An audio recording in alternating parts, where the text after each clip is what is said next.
전 대한민국 정부에서 차관까지 지낸 아버지 밑에서 자라왔습니다. 공직에 계신 몸으로 늘 엄하셨던 아버지께서 시키는 대로 살았습니다. 어머님도 엄하신 탓에 어디에 가서 아버지의 이름에 먹칠할 일 없도록 늘 언행을 조심하라고 교육을 받았죠. 그 시절 엄하고 사회적 지위가 높은 부모님에게 아무리 어린 나이였다고 해도 응석을 부릴 수가 없었어요.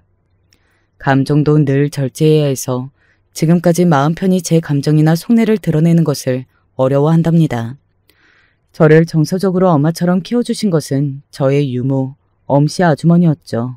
엄씨 아줌마가 저를 딸처럼 여겨주시고 마음으로 보듬어 주셨습니다. 그래서 우리 부모님과는 달리 따뜻한 마음을 품고 또 사랑하는 법도 배울 수 있었던 것 같습니다. 아버지께서는 여자답게 조신하게 여대에 진학해서 신부 수업을 받다가 부모님이 정해주시는 혼처를 만나 혐오한 처같이 살 것을 귀에 못이 박히게 말씀하셨어요. 제 성격이 누구와 맞서 싸우지 못하고 주어진 것에 순응하고 잘 따르는 편이에요. 그리고 그 당시 여자들이 누리는 좋은 삶은 그런 것이었었죠. 멋진 남자를 만나서 정을 나눠보지 못하고 저는 대학교를 졸업하자마자 24살의 나이에 남편을 만나게 되었습니다. 제가 결혼하게 될 남자의 집안은 대대로 명동에서 대부업을 했다고 들었어요. 그리고 시아버지의 뒤를 이어 남편은 대부업 회사를 물려받았다고 하죠. 남편은 사업가의 기질이 다분한 사람입니다. 사업 수완도 좋고 밀어붙이는 추진력이 좋아서 물려받은 대부업에 호텔 사업까지 확장합니다. 나중에는 대부업은 기업 합병을 청산하고 호텔 및 골프장 사업을 주력으로 회사를 키웠어요. 그래서 자산이 100억이 넘는 부를 이룬 존경스러운 남자이죠. 하지만 남편으로서는요? 이 나이의 남자들이란 그런 게죠. 자신만 아는 독불장군의 성격이라 아내인 저도 아들도 모두 자기 뜻대로 하지 않으면 불같이 화를 내곤 합니다. 그렇게 성질이 불같으니 40대부터 고혈압과 당뇨를 앓고 있죠. 사업상 접대나 회식이 많으니 집에는 매일 밤늦게 들어오고 가정적인 사람은 절대 아니었죠. 가진 돈도 많고 하니 밖에 나가서 여자들도 데리고 노는 것을 저도 알고 있었어요. 가끔 여자의 흔적을 묻히고 집에 와서 제가 속이 뒤집어질 때면 절에 가서 불공을 들이며 마음을 진정시키는 일이 부지기수였습니다. 요즘은 여자들도 많이 배우고 사회 진출도 해서 목소리가 높아졌다지만 우리 때는 어디 그런가요? 남자가 나가서 돈 잘 벌어오면 여자 좀 있는 게 큰 흠은 아닌 시절이었죠. 당신이 나가서 무슨 짓을 해도 나는 모르는 사람입니다. 하지만 딴 살림을 차리거나 배다른 자식 만들어 오는 것만은 용납 못합니다. 늘 남편에게 이렇게 단속을 시켜서 다행히 아직까지 어디서 내연녀나 혼외자로 속을 썩인 적은 없으니 다행이라면 다행일까요?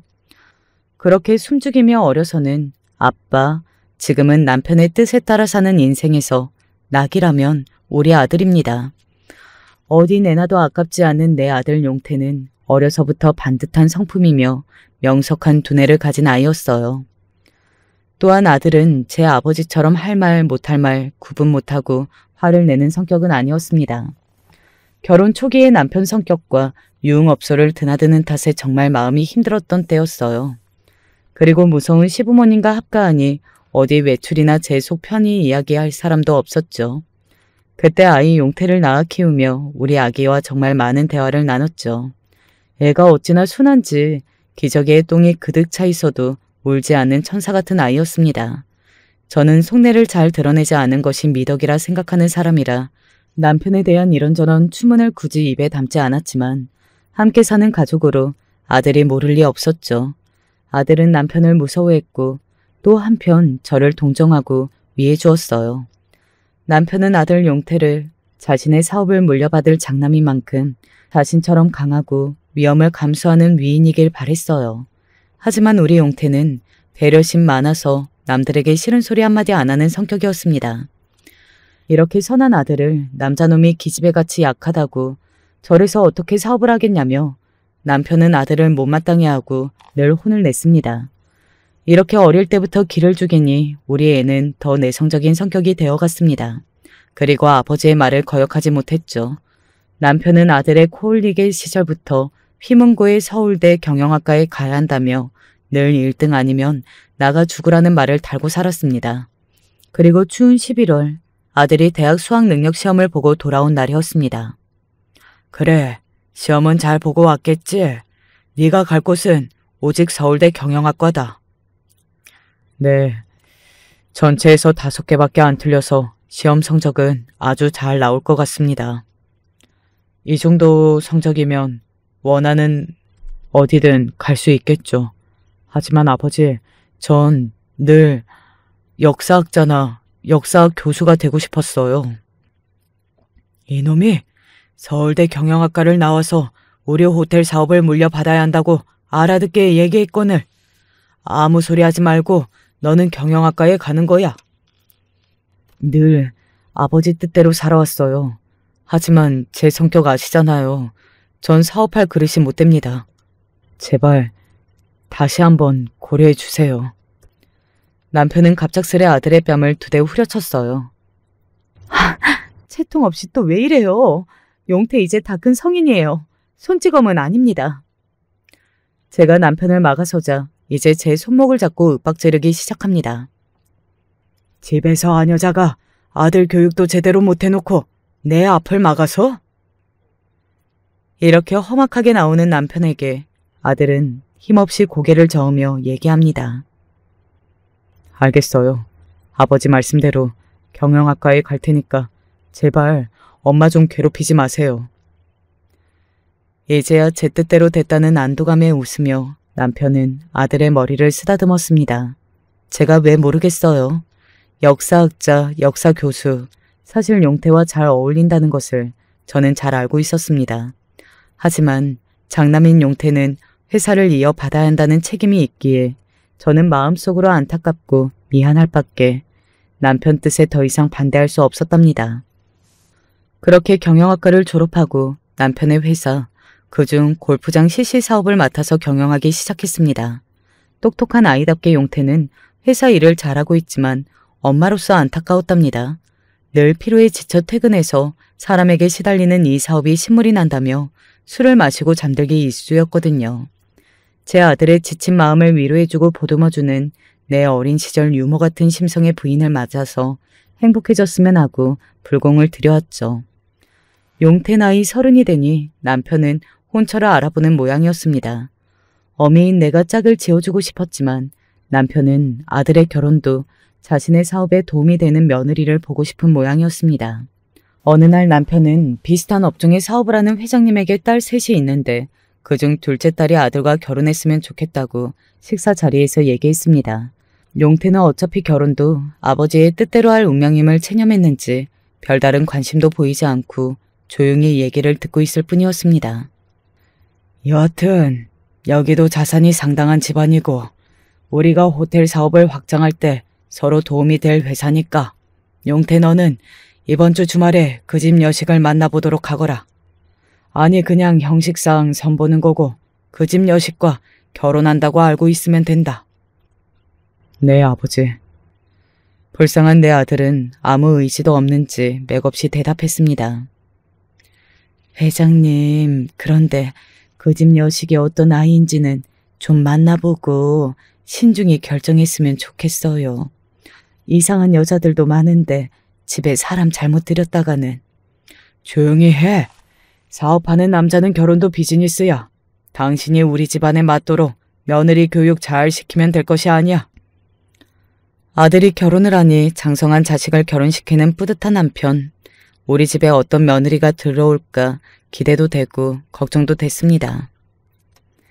전 아들이 있어 그런지 며느리와 딸처럼 사이좋게 지내면 좋겠다고 생각했죠. 하지만 며느리는 돈이 많은 집에서 자라서 그런지 돈 쓰기를 좋아하고 자기 옷이나 구두에 신경을 많이 쓰는 여자였습니다. 자기 혼자 쓰는 용돈만 한 달에 2천만 원이 넘는 모양이었습니다. 부자이지만 검소한 편인 저나 아들이 보기에는 쓸데없는 소비가 심하다는 생각이 들었죠. 집에서 단정한 옷을 입으면 그만인데 매일 입는 드레스가 바뀌어야 했고 조금만 마음이 불편하면 쇼핑하러 나가기 일쑤였습니다. 며느리도 손님이고 자식인데 그런 모습에 일일이 잔소리하기가 어려웠지만 시어머니로서 조용히 타일러야겠다는 생각에 밤늦도록 밖에서 놀다 들어온 며느리에게 이야기했습니다. 우리 식구가 됐으니 집안 분위기에 맞춰서 소비를 조금 줄이고 요리나 서예 등 취미를 배우면 좋겠구나. 어머니, 전 그런 데는 취미가 없어요. 안 그래도 답답하고 재미없어서 쇼핑이나 하는 거예요. 이렇게 한마디 하고 방으로 들어가 버렸습니다. 요즘 젊은이들은 우리 때와는 다르다지만 아니 그래도 그렇지 가정교육을 잘 받고 자란 여식이 아닌 것 같아서 실망했습니다. 하지만 이 며느리의 문제는 이뿐이 아니었습니다. 언젠가 밤에 큰 소리가 나서 나가보니 2층 우리 애들이 기거하고 있는 방에서 싸우는 소리, 던지는 소리 등 소란 등이 일어난 것 같았습니다. 김 씨는 아드님 네 분이 부부싸움을 하시는 것 같은데 들어보니 일방적으로 며느리가 소리를 지르고 화를 내고 있다는 겁니다. 다음날 아침 식사 자리에 며느리가 내려오지 않는 겁니다. 회장님은 언짢아 하며 며느리를 데리고 오라고 아들을 시켰습니다. 그 사람 제 말 들은 척도 안 해요. 아버지 닮은 며느리가 들어온 것 같네요. 어제 혼자 술에 취해서는 퇴근한 저한테 불만을 늘어놓고 급기야 물건을 던지고 큰 소리를 치던걸요. 아니 설마 어디 여자가 혹시 네가 무슨 잘못이라도 했니? 아들은 펄쩍 뛰며 억울해했습니다. 제가요? 아니요. 제 멋대로인 여자인 거 이미 선보는 자리에서 알아챘어요. 늙도록 일하고 온 저한테 지금까지 나가서 여자 만나고 다니는 거 아니냐며 자기 혼자 물건을 던지며 화를 내던걸요. 정말이지 기야말 노릇이었습니다. 어디 여자가 우리 남편처럼 포악할 수가 있을까요? 게다가 지금까지 2달 동안 이런 적이 처음이 아니라고 합니다. 술만 마시면 짐승처럼 소리 지르고 폭언을 했다고 합니다. 아들은 이미 정이 떨어져서 뭘 요구한 적도 없고 집에 일찍 오고 싶지도 않다는 겁니다. 이런 포탄 선언을 듣고 남편은 식탁에 올린 손을 주먹을 꽉 쥐고 부들거릴 뿐이었습니다. 아버지 성격상 저런 며느리 그냥 두고 보실 거예요? 혼내셔야 하는 거 아닙니까?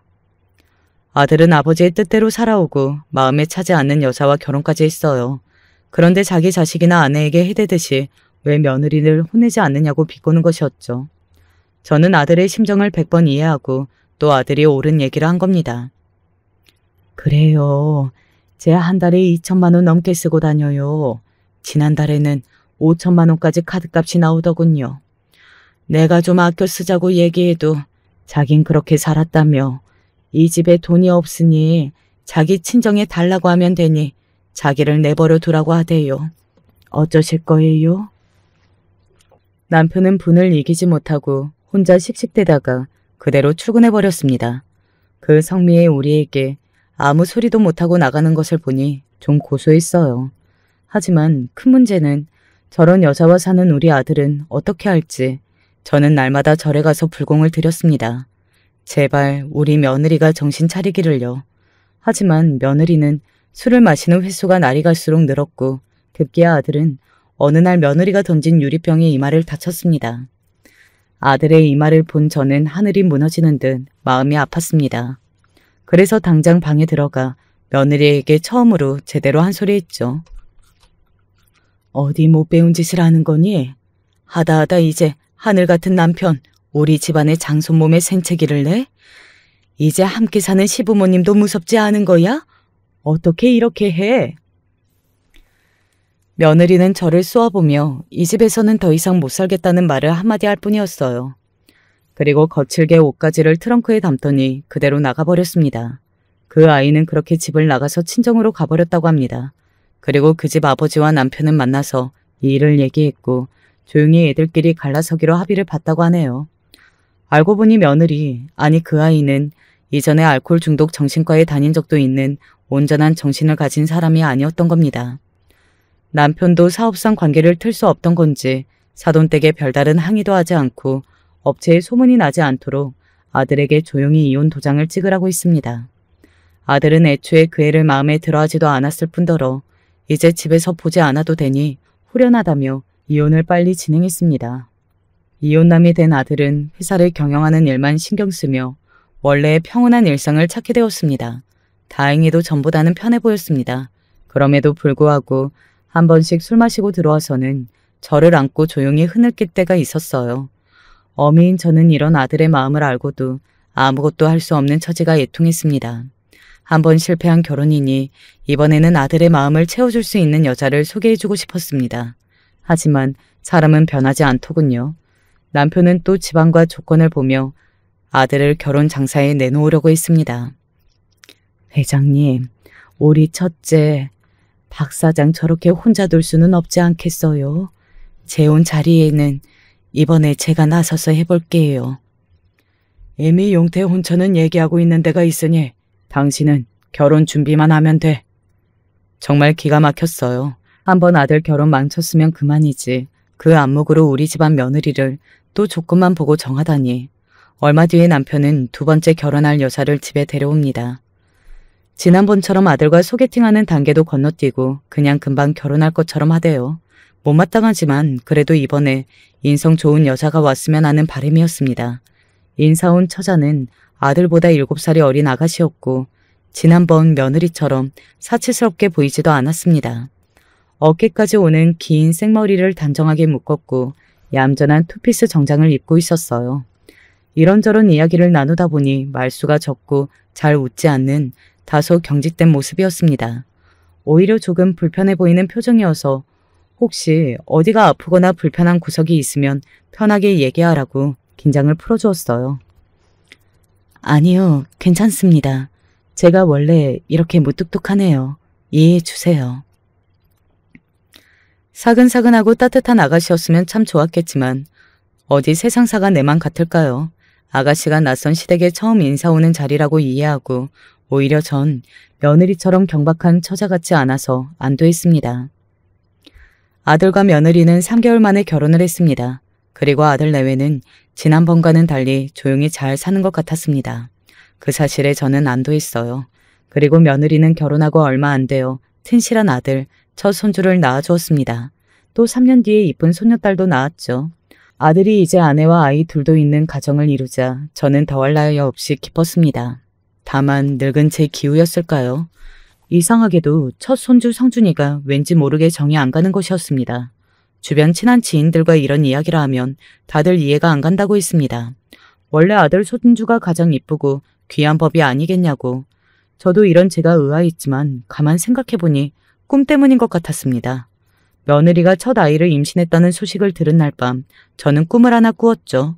그 꿈에서 우리 집 거실에 구렁이와 뱀들이 서로 뒤엉켜 있었고 동그란 원을 그리고 있었습니다. 그리고 그 뱀들 사이 가운데에 남편과 아들이 서 있고 가장 커다란 뱀 하나와 작은 뱀 하나가 아들을 향해 오는 것이 아니겠어요? 다급히 안 돼 하고 소리를 지르며 꿈에서 깼습니다. 일어나서도 한참을 정신을 못 차릴 만큼 오싹하고 무서운 꿈이었죠. 집안의 경사 앞에 액땜한 것이 아니겠냐며 생각하고 가족 아무에게도 얘기하지 않고 넘어갔습니다. 하지만 손자 성준이가 아기 때 베넷짓을 하고 커가면서 걸음마를 하고 뛰어노는 귀여운 모습을 보면서도 할머니인 저는 예쁘면서도 뭔가 오롯이 정이 가지는 않은 것이 찜찜했습니다. 더 이상한 것은 둘째인 손녀 희연이는 또 너무너무 예뻐 보이는 겁니다. 아기였던 손녀가 우량하였지만 아무리 안아도 팔이 아프지 않았어요. 젊었을 때 아들을 키우면서 느꼈던 사랑과 행복함 그 이상이었어요. 그렇게 별탈 없이 평탄하게 손주들은 잘 커갔습니다. 저는 천성적으로 며느리에게 이래라 저래라 하는 스타일이 아니었습니다. 며느리는 집에 있는 전업주부이지만 낮에는 자기 시간을 갖겠다며 외출하고 와도 저는 별말을 하지 않고 살았죠. 심지어 며느리는 자세히 얘기하는 아이도 아니어서 전 며느리가 뭐하고 돌아다니는지 굳이 알려고 하지 않았어요. 그저 아들 내외가 별탈 없이 잘 사는 게 좋았고 재혼인 아들을 가진 엄마라서 그런지 웬만한 허물은 덮어주자는 심산이었죠. 환갑을 넘어 칠순을 바라보는 나이이지만 아직 건강하니 집안일은 제가 사람들을 써서 관장하고 지냈습니다.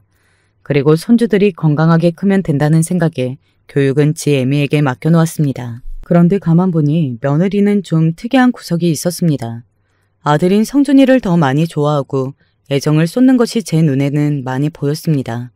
희연이는 뭘 하든 크게 관심을 두지 않는 반면 성준이는 어린 나이부터 많은 교육을 시키고 기대를 크게 거는 것 같았어요. 요즘 애들답지 않게 아들 선호 사상을 가진 걸까요? 그리고 성준이가 작은 실수라도 할라치면 며느리는 엄하게 다그쳤습니다. 성준아, 너는 앞으로 할아버지의 회사를 물려받을 사람이야. 이런 실수를 해서는 안 돼. 너는 항상 최고가 되어야 한단 말이야. 알겠니? 아직 5살밖에 안 된 아이에게 너무 엄한 것 같았지만 회장인 남편도 우리 애들이 어렸을 때 이렇게 다그쳤던 기억이 나더군요. 성준이는 만 4세부터 영어 유치원을 다니고 유치원 수업이 끝나면 가배 수업, 국어, 수학, 과외, 그리고 피아노와 펜싱까지 과도한 교육을 받았습니다. 오죽하면 저나 애들 아빠도 말릴 정도였어요. 성준이 아직 어려. 저 어린애가 밤 12시까지 공부한다는 게 말이 돼? 모르는 말씀하세요. 성준이가 당신보다, 회장님보다 더 뛰어나야 회사를 물려받고 더 크게 대기업으로 키울 수 있죠. 그러기 위해서 쉴 틈이 없어요. 이 아이는 최고, 인류가 되어야 해요. 알았어. 엄마인 당신이 알아서 해요. 그런데 말이야. 아버지랑 내가 계속 얘기했잖아. 우리 골프장 사업을 위해서 성준이는 골프를 일찍이 배워야 한다고. 그런데 난데없이 펜싱을 배우고 있는 거야? 펜싱이 요즘 상류추 자제들이 필수로 익혀야 하는 종목이라고. 여하튼 나중에 시간이 나면 골프 시킬게요. 그런데 우리 희연이도 그렇게 시킬 거니? 네? 희연이는 2살밖에 안 돼서 아직 생각을 안 해봤습니다.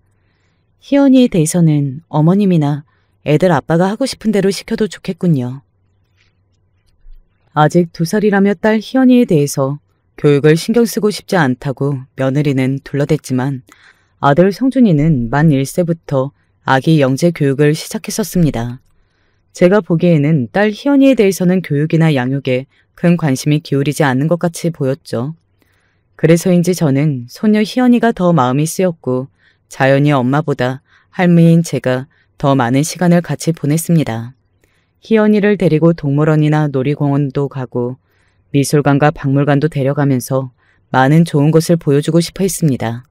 이런 제 마음을 어린 것도 아는지 냉랭한 엄마보다 저를 더 따랐죠. 어리지만 마음이 따뜻하고 배려심이 깊을 뿐더러 글이나 그림을 가르치지 않아도 스스로 깨우치는 모습이 영락없이 지 애비 어릴 때를 쏙 빼닮았습니다.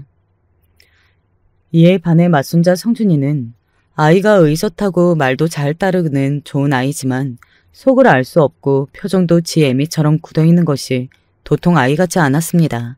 어느 날 정원에서 둘이 놀다가 희연이의 울음소리에 놀라 나가보니 희연이의 손에서 피가 철철 흐르는 것이 아니겠어요.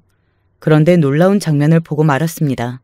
동생이 그렇게 다치면 놀라고 당황할 법한데 성준이는 희연이의 다친 손을 뚫어지게 쳐다보고 얼굴에 걱정이나 당황스러운 기색 하나 없는 겁니다. 저는 소름이 끼쳤습니다. 아니 성준아, 희연이가 왜 이렇게 된 거니? 어서 동생을 집에 데리고 왔어야지. 가만히 있으면 어떻게 해? 성준이는 동그란 눈으로 저를 바라보며 얘기했습니다. 할머니, 사람은 피가 얼마만큼 나야 죽는 거예요? 희연이 이제 죽는 거예요? 놀란 마음을 뒤로하고 급히 희연이를 병원에 데려갔습니다. 그날 저녁 오늘 일을 가족들에게 설명했습니다. 성준이가 공부하느라 너무 스트레스를 받는 모양이다. 사람이 다친 상황에서 돕지 않고 그런 말을 하다니 아무래도 인성에 문제가 있는 것 같다. 애미 너는 성준이 심리검사라도 받아봐야 하는 거 아니냐? 그게 무슨 말씀이세요? 우리 성준이가 무슨 문제라도 있는 애라는 말씀이세요? 늘 차분한 며느리답지 않게 과하게 화를 내는 겁니다. 내 생각도 같아. 내가 봐온 성준이 좀 이상한 구석이 있어. 지금 공부만 할 때가 아닌 것 같은데. 며느리는 입을 꼭 다물고 부들부들 떨었습니다. 무엇이 그리 화가 나고 억울한지 모르겠지만 말입니다. 그건 그렇고 당신 희연이는 살펴봤어? 지금 성준이보다 희연이 걱정할 때 아닌가? 아들은 며느리가 특이한 엄마라는 것에 동조하면서 이렇게 지적했습니다. 이날의 해프닝은 이렇게 잘 마무리가 되었는데 그러고 몇 달 뒤의 일이었습니다. 한낮에 집으로 걸려온 전화를 김씨가 받아서 저에게 메시지를 전해주었는데 그것은 손자 성준이가 유치원 놀이터에서 다쳐서 응급실로 간다는 것이었습니다. 너무 놀라서 집에 없는 며느리에게 전화를 걸어보았지만 무슨 일을 하는지 영 받지 않는 거죠. 그래서 아들에게 전화를 하고 저는 바로 성준이가 있다는 응급실에 가보았습니다. 병원에 도착해보니 성준이는 팔에 깁스를 하고 얼굴에 생채기가 몇 군데 나 있지만 다행히 크게 다친 것 같아 보이지 않았습니다. 아이고, 부처님 감사합니다. 성준아, 괜찮은 거니? 할머니는 네가 크게 다친 줄 알고 정말 놀랐단다. 의사 선생님, 우리 손자는 어떤가요? 많이 놀라셨죠? 유치원 놀이터 구조물에서 떨어졌다고 들었는데 다행히 발에 금이 간 거 외에는 이상이 없습니다. 처치 마치고 오늘 돌아가신 뒤 당분간 동원 치료하시면 되겠네요. 이렇게 의사 선생님과 얘기하고 얼마 뒤 며느리가 다급하게 뛰어들어왔습니다. 성준아, 이게 어떻게 된... 정말 미안하다. 엄마가 늦게 와서 정말... 며느리는 이미 눈물로 얼굴이 뒤범벅대고 하얗게 질린 모습이었습니다. 애미야, 내가 그간 네가 밖에서 뭐라고 다니는지 터치 안 했다만 도대체 뭐 하느라 전화도 안 되는 거냐? 죄송합니다, 어머님. 많이 놀라셨을 텐데 이제 집에 들어가세요. 제가 성준이 간호할게요. 그렇게 며느리는 성준이에게 딱 붙어서 한동안 성준이만 간호했습니다. 집에 오는 내내 저는 몸에 벌레가 기어다니는 것 같이 이상하고 불쾌한 느낌이 들었습니다. 최 기사, 우리 며느리가 나가서 어디 다니는지 알아요? 사모님, 제가 그것까지는... 저는 비서실장에게 전화를 걸어서 내 생애 처음으로 떳떳하지 못한 일을 지시하게 됩니다. 정 실장님, 며느리한테 사람을 붙여주세요. 그 애가 나가서 뭐하고 다니는지 좀 알아봐야겠습니다. 얼마 뒤 정 실장은 제가 시키는 일을 보고 있습니다. 그리고 그 이야기를 들은 저는 그렇게 불쾌한 기분의 원인이 무엇인지 알게 되었습니다. 며느리는 집 밖에서 방탕하게 놀아난 것이었습니다. 호스트바를 다니며 술 마시고 남자들과 놀고 또 거기서 사귄 남자들을 만나고 다니고 있다는 거죠. 호텔에 가고 백화점 쇼핑도 다니면서 그 남자들 옷이나 물건을 사주는 물주같이 다녔다고 했습니다. 더욱 기가 막힌 것은 그런 내연남이 여럿이었다는 거예요. 한 명을 만나는 기간이 1년도 안 되고 이미 여러 명의 남자를 갈아치우며 만났다니. 이 기막힌 이야기를 듣자 하니 저는 며느리를 안방으로 불러들였습니다. 너 애가 둘이 있는 유부녀야. 그리고 이 집이 어떤 집인데 밖에서 남자를 만나고 돌아다녀. 제 이야기를 듣던 며느리는 잠깐 놀랐지만 이내 아무렇지 않은 얼굴을 하고 대꾸 있습니다. 어머님, 아드님은 밖에서 깨끗하게 다니는 것 같으세요? 그 사람 저와 결혼 전부터 만나는 여자 있는 건 알고 계신 거예요? 아, 모르시겠지. 그러니까 저런 얼굴을 하고 제 행실을 탓하시는 것 같네요. 제가 밖에서 만나는 애들은 그냥 갖고 노는 남자애들이에요. 집안 복잡하게 할 일도 안 만들고 가볍게 스트레스 푸는 거니까 지금처럼 모르는 일로 해주시면 좋겠어요. 시어머니에게 들키고도 제 아들이 내연녀가 있으니 자신도 괜찮다고 당당하게 말하다니요. 너 당장 그 집 그만둬. 그리고 네 아들 딸 앞에서도 지금 시애미 앞에선처럼 당당할 수 있겠니? 며느리는 눈을 치켜뜨며 말했습니다. 어머니, 우리 아들 성준이 귀에 들어가면 저 가만 안 있어요. 이 집안의 평화를 위해서 어머니만 눈 감고 지내주시면 된다고요. 그 가운데 지 아들이 자신의 더러운 짓을 알기는 두려웠던 모양입니다.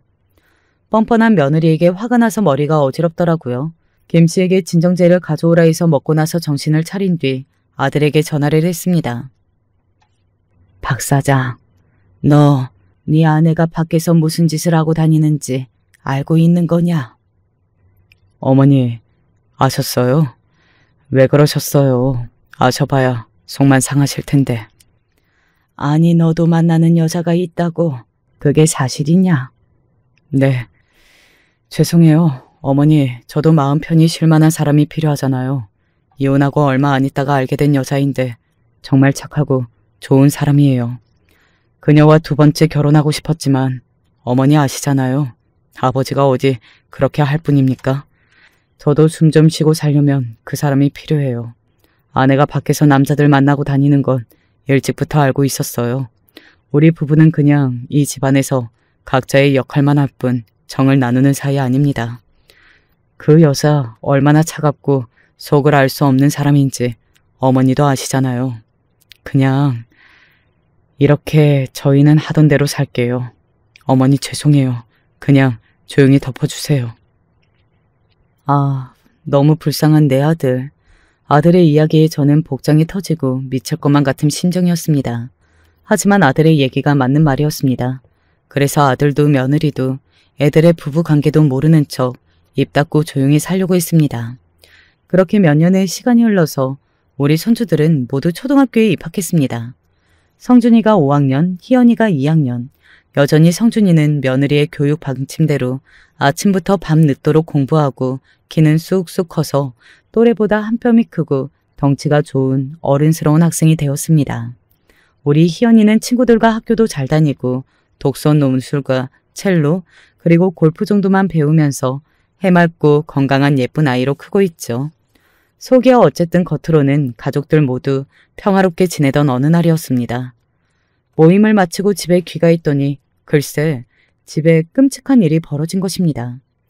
거실 계단 쪽에 회장님이 머리에 피를 흘린 채 쓰러져 있는 거예요. 최 기사를 불러서 회장님을 병원으로 급히 모셨어요. 회장님은 주치의 집도로 장장 6시간의 뇌수술을 받으셨고 수술이 끝난 뒤에도 여전히 의식을 차리지 못했습니다. 김 닥터, 우리 회장님 수술 어떻게 잘 되시는 건가요? 사모님, 다행히 회장님 수술은 성공적으로 잘 끝났습니다. 하지만 워낙 고혈압에 당뇨가 있으신 데다가 혹시 회장님께 무슨 일이 있었습니까? 글쎄요. 제가 집에 없을 때 벌어진 일이라서 제가 봤을 때는 계단 아래에 쓰러져 계셨습니다. 병원에 오셨을 때 상태가 뇌출혈이 좀 심하셔서 여쭤봤습니다. 그럼 계단에서 굴러떨어지면서 머리 부분이 손상된 것으로 추측해야 되겠군요. 회장님 뇌 수술은 잘 끝났지만 추후 경과를 지켜봐야 하는 상황입니다. 일단 중환자실로 모시겠습니다. 남편은 그렇게 중환자실에서 아직 의식이 없는 채로 누워 있었습니다. 남편은 이틀이 지나도 의식이 돌아오지 않았고 VIP 병실로 옮겨서 지켜봐야 했습니다. 갑작스러운 일에 가족들 모두 놀라서 회장님이 누워있는 병실에 왔어요. 아니, 회사에서 갑자기 집으로 가신다기에 무슨 일이 있나 했는데 아버지처럼 강한 분이 왜 이렇게 계십니까? 아들은 정말 속상해했습니다. 하늘도 무심하시지. 이런 일이 일어나기도 하는구나. 그런데 성준애미 너는 집에 없던 것이냐? 내가 집에 갔을 때 회장님 혼자 계시더구나. 회장님이 집에 혼자 있을 때 무슨 변을 당한 건지 알 수가 없구나. 네? 저도 당연히 외출 중이었죠. 의사는 회장님이 어떻게 되신 거라고 하나요? 김 닥터가 수술은 잘 되었다고 하는데 웬일인지 이렇게 의식을 못 차려 계시니 참 답답하기만 하구나. 이제 나이도 70대인 분이 이대로 잘못되는 건 아닌지 무섭구나. 아니요, 어머니. 그게 무슨 말씀이세요? 아무래도 며칠 간호하시니까 어머니도 몸이 상하셨을 거예요. 오늘 내일 저와 이 사람이 아버님 지켜볼 테니 집에 가서 좀 쉬세요. 아픈 남편을 두고 나오기 꺼려졌지만 아들은 완강하게 저를 최기사 차에 태워서 집에 보냈습니다. 집에 돌아와 남편이 쓰러져 있던 곳을 보고 저는 털썩 주저앉아 버렸죠. 독불 장군의 자기밖에 모르는 남자였지만 제 남편이고 제 자식의 아빠이자 한 기업의 회장님이었습니다. 회장님이 이대로 깨어나지 못하면 이 회사와 우리 집안은 어떻게 되는 걸지 눈앞이 깜깜했죠. 이틀 동안 병원에서 잠을 거의 못 잔 탓에 겨우 수면제를 먹고 잠이 들 수 있었습니다. 그리고 얼마나 잤는지 김 씨가 저를 깨우더군요. 사모님, 식사로 죽을 썼어요. 이것 좀 드시고 주무셔야 해요. 죽이고 먹어 아무 입맛이 없었지만 뭐라도 먹어야 힘을 내고 병원에 갈 수 있을 테니 억지로 몸을 일으켰습니다. 그렇게 죽을 한 수저 두 수저 떠먹고 있는데 옆에서 김 씨가 안절부절 하는 겁니다. 왜 그래요, 김씨? 회장님 저렇게 되시니 우리 김씨도 마음이 불안한 게로구먼. 사모님, 제가 이 말씀을 드려야 할지 정말 고민이 되네요. 괜한 제 입방정으로 집안에 분란이 생기는 건 아닐까 싶기도 하고. 나는 괜찮으니 편하게 얘기해보라고 말했습니다. 그런데 김 씨는 자신이 목격한 놀라운 사실을 저에게 털어놓게 됩니다. 그날 말이죠. 여기 지하 창고에서 뭐 찾을 게 있어서 본의 아니게 얼핏 들은 게 있었어요. 갑자기 회장님께서 오실 시간도 아닌데 집에 귀가하신 것 같았어요. 금 목소리로 이 교활한 년 같으니 애들 엄마 어딨냐? 냉큼 그 상판땡기 내밀지 못해. 이렇게 아주 많이 화가 나신 것처럼 성준 엄마 며느리를 찾으시는 모양이더라고요. 제가 지하실에서 일을 하고 있어서 자세히 어떤 대화가 오갔는지는 모르겠지만 분명히 회장님이 오셨을 때 며느리가 있었어요. 두 분이 큰 소리로 대화하는 소리를 간간히 들었었거든요. 워낙 고성이고 회장님도 며느리도 무지하게 화를 내는 것처럼 들렸거든요. 그리고 얼마 안 있어서 사모님께서 소리를 지르셔서 급히 올라가 보니 회장님이 쓰러지셔서 그 난리 소동이 난 걸 본 거예요. 하지만 그 자리에 며느리는 없었죠. 내가 분명 목소리를 몇 분 전까지 들었는데 말이에요. 이상하지 않아요, 사모님? 그때 애미가 성준이를 임신했을 때 제가 꿨던 꿈이 기억났습니다. 뱀, 교활하고 무서운 뱀이 성준 애미였던 게야. 저는 편안히 쉴 수가 없었어요. 집에 온 지 하루도 채 안 되었지만 서둘러 몇 가지 짐만 챙겨서 회장님이 입원한 병원에 갔습니다. 그리고 병실에 들어서자 아들이 테이블에서 노트북을 들여다보며 일을 하고 있었어요. 아니, 어머니, 갑자기 무슨 일이세요? 내일까지 푹 쉬다가 병원에 오시기로. 용태야, 네 아내 어디 갔냐? 그 사람 오늘 내내 아버지 병실에 지키다가 퇴근하고 온 저랑 교대하고 나갔어요. 제가 여기 온 지 1시간밖에 안 됐으니까 아마 집에 가지 않았을까요? 아니, 손에 웬 식은땀이. 어머니, 무슨 일 있으신 거예요? 아니, 용태야, 내가 아주 무섭고 망측한 생각이 드는구나. 우리 회장님이 쓰러진 게 아무래도. 그때 병실 문이 열리면서 간호사가 들어와서 저는 하던 말을 멈췄습니다. 그 간호사는 낯이 익은 사람이었습니다. 회장님 주치인 김 닥터에게 진료를 받기 위해 회장님 모시고 병원에 출입할 때마다 거의 마주쳤던 간호사였죠. 안녕하세요. 회장님 바이탈 체크와 주사와 링겔 교체를 하기 위해 잠시 살펴보겠습니다.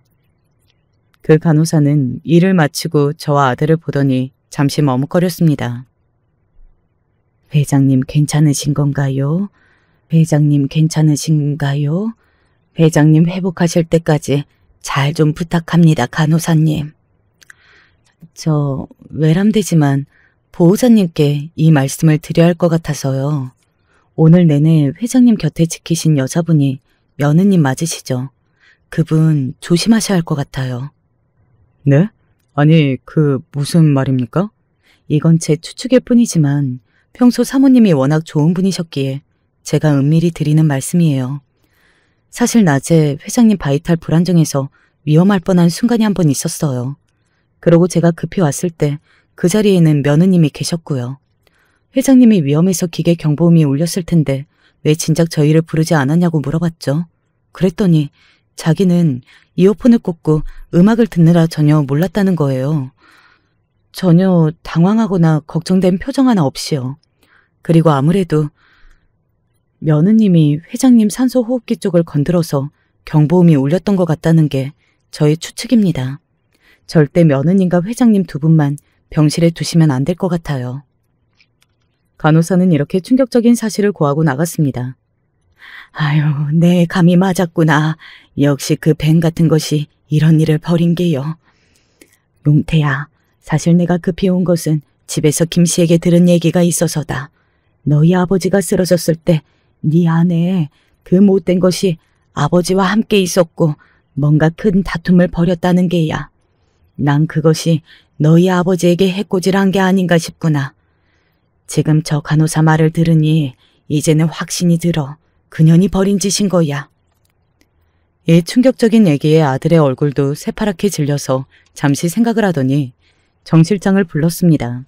아들은 정 실장에게 집안을 샅샅이 수색해서 며느리가 집에 있던 증거, 회장님을 어떻게 한 건지 소상히 알아오라고 시켰습니다. 그뿐 아니라 며느리의 과거, 현재 모든 것을 샅샅이 조사해 올 것을 지시했습니다.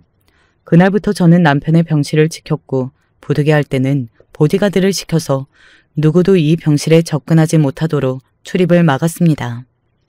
며느리도 손자들도 출입이 불가해지자 의아해하더군요. 회장님은 절대 안정이 필요해. 앞으로 이 병실은 나와 용태만 드나들 것이다. 너네는 걱정하지 말고 회장님이 깨어나신 후 만나면 돼. 멀쩡한 얼굴로 제 앞에 서서 의아한 표정을 지은 저 가증스러운 며느리. 아니, 며느리라고 부르고 싶지도 않습니다. 전미진, 네 실체를 곧 낱낱이 까발리고 죗값을 치르게 할 것이다. 며칠 뒤 정 실장은 나와 아들에게 며느리가 어떤 여자인지 조사한 모든 것을 보고 있습니다. 정미진은 아들과 결혼하기 훨씬 전부터 사랑하는 남자가 있었습니다. 전미진의 아버지, 그러니까 우리의 사돈댁 어른도 우리 집 남편 못지않게 독불장군이고 강압적인 성격인지 그들 사이를 억지로 갈라놓고 내 아들과 결혼하라고 강요했습니다. 아주 악랄하고 모질게 전에 사귀던 남자를 떼어놓고 그 남자는 거액의 돈을 받고 군대에 입대해버렸다고 합니다. 전미진은 배신감과 충격으로 강요된 결혼을 따르기로 했습니다. 하지만 그 이면에는 자신을 그렇게 만든 자신의 아버지와 우리 집안에 대한 복수의 칼을 갈고 있었던 것입니다. 그리고 정 실장은 사진 몇 장을 보여줬습니다.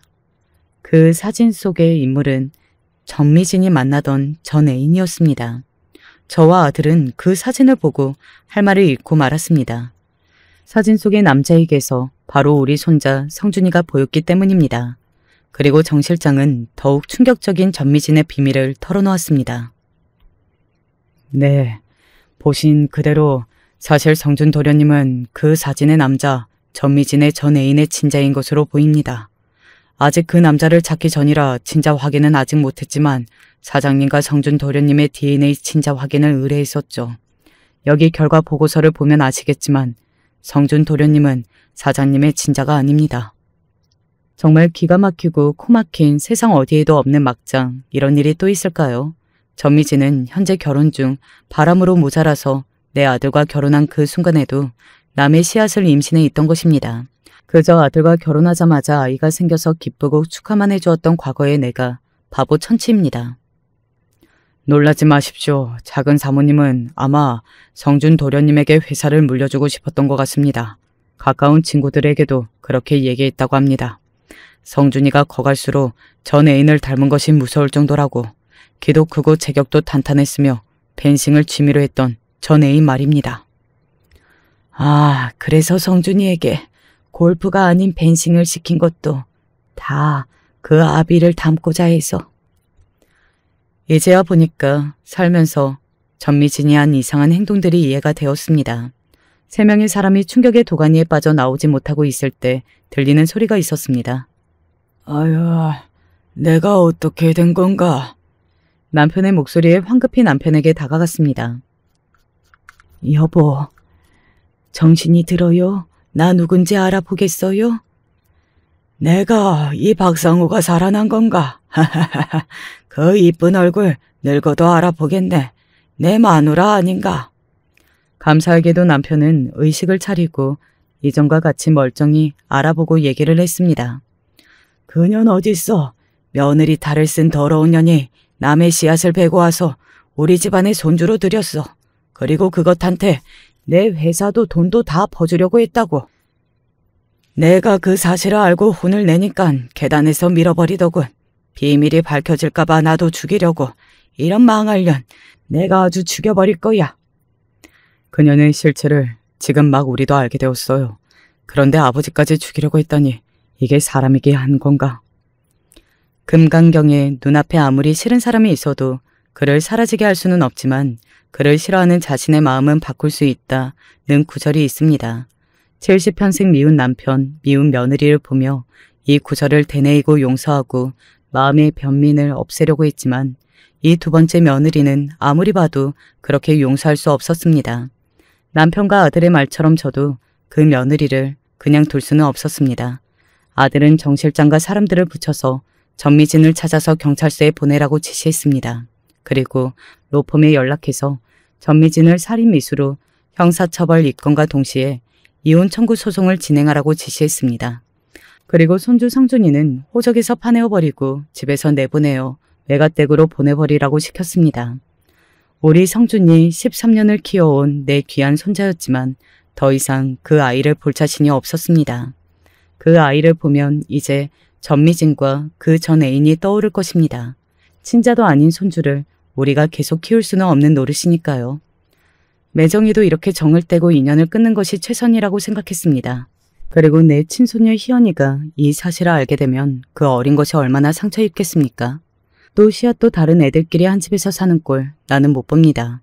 다음 날 전미진은 경찰서에 들어가서 조사를 받게 되었습니다. 경찰서에서는 전미진이 우리에게 면회를 요구한다고 하더군요.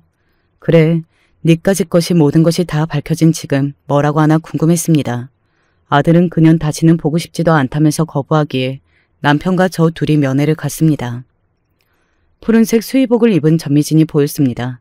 음침한 속내를 가진 여자이니 그 옷이 퍽 잘 어울렸습니다. 용태 씨는 안 보이네요.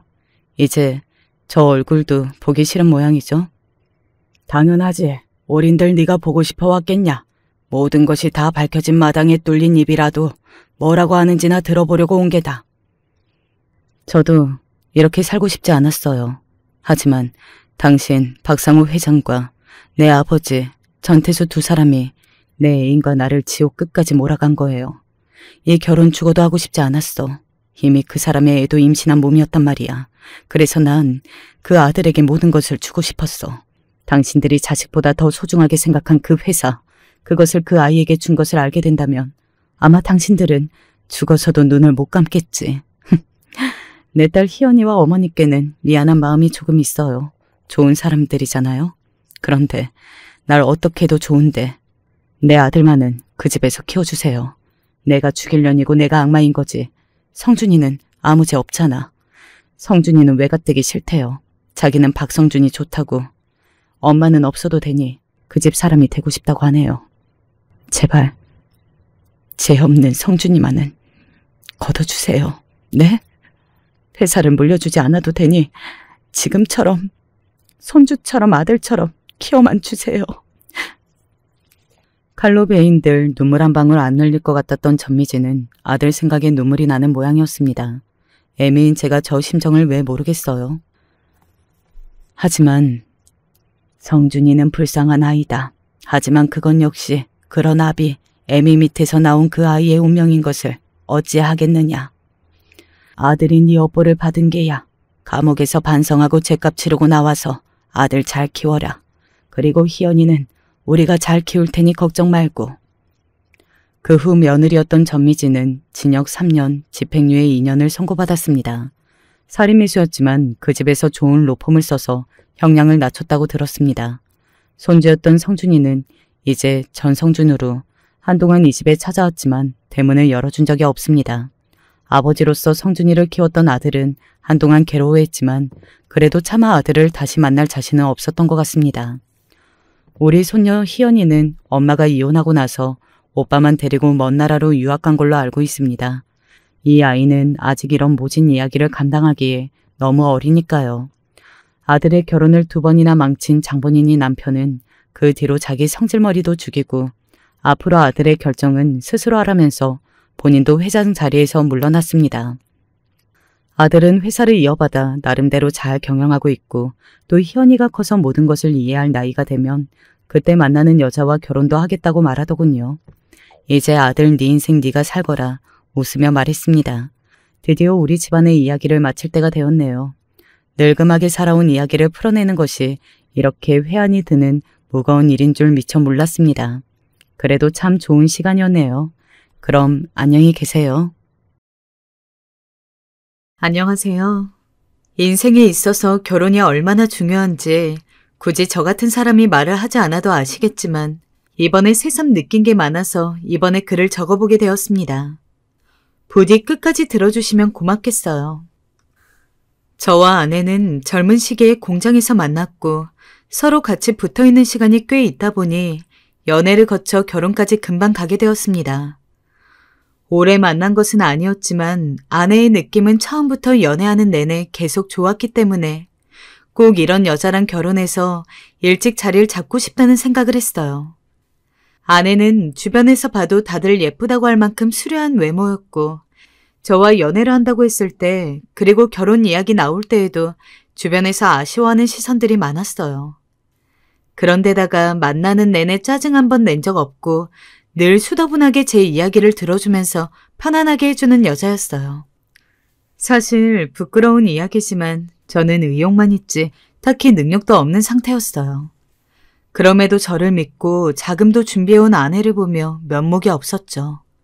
일단 저는 양가 부모님도 안 계신 상태였고 중간에 저를 맡아주신 친척 어르신만 계셨기에 도무지 결혼 자금에 대한 말을 꺼낼 수도 없었는데요.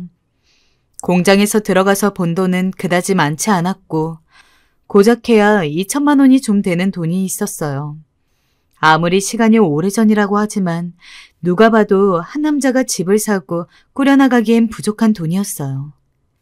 아내는 본인의 여동생이 먼저 결혼을 하는 것을 보더니 이제는 결혼을 하고 싶다고 말을 해오더군요. 그러다 보니 저도 점점 마음이 조급해졌고 이러다 아내를 누군가에게 뺏기는 것이 아닐까 싶어서 결국 솔직하게 말했어요. 아내의 반응을 한편으로 두려워하면서요. 저기 수진아, 나는 지금 수중에 2천만 원이 전부야.